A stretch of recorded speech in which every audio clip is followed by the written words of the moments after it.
My name is Alexander Mueller. I've been a part of the Yuma farming community for about 12 years now. And in the last 2.5 years, seeing what's happening at the border has been pretty alarming in relation to the 8 years prior, where it was,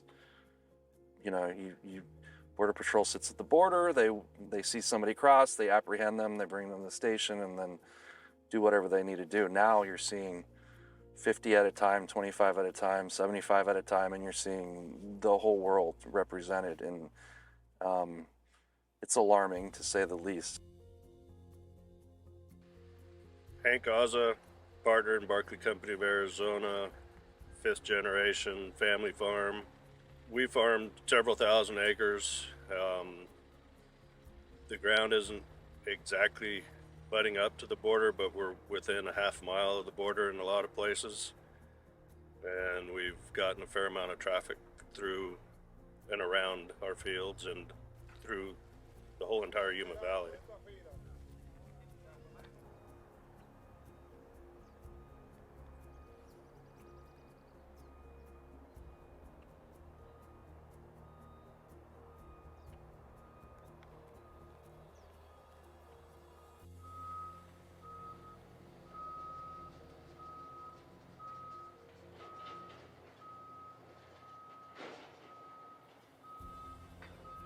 Where the gaps are, it opens it up to more farm ground for them to walk across.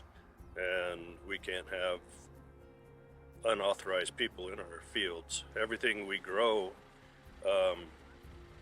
is eaten fresh within 2 weeks. We cut it, cool it, and ship it, and it's consumed within 2 weeks. And most everything we grow isn't cooked, so it doesn't have a kill station. It's fresh produce. Border Patrol knows that there's more and more people coming to these points. There's a couple points here where they're being flooded. There's obviously a food safety concern because our fields are monitored and audited and tested, for different pathogens, and you can't have people walking through the field. If there is somebody that walks into our field and then we don't know about why, we put up flags and kind of mark it out, and we won't harvest that. And that hits the bottom line,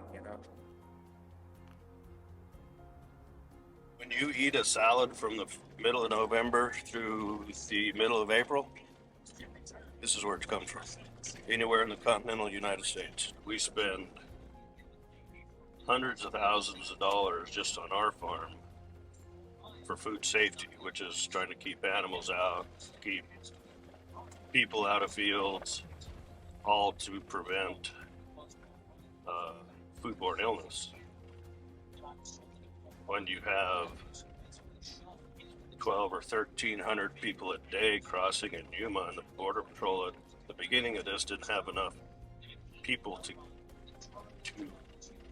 take them all to the Border Patrol station, they started walking. And they walk through these fields that we spend anywhere from $5,000 to $10,000 an acre to grow. And you start having people walk through those fields, well, now you start failing food safety audits, and there is no insurance in the produce business. This is Las Vegas every day. So you eat that.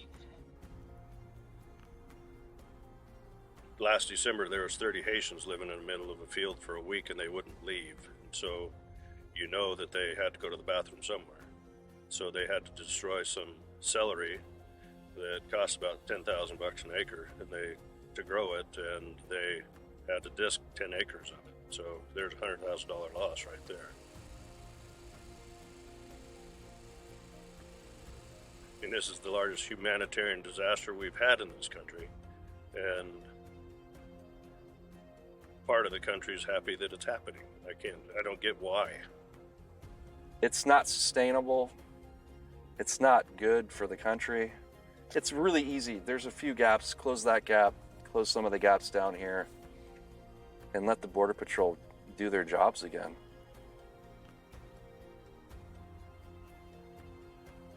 I'm not some crazy alarmist, conspiracy, whatever. This is really happening, and this is produce that we're growing for the country. This is for the whole country, and it should be protected.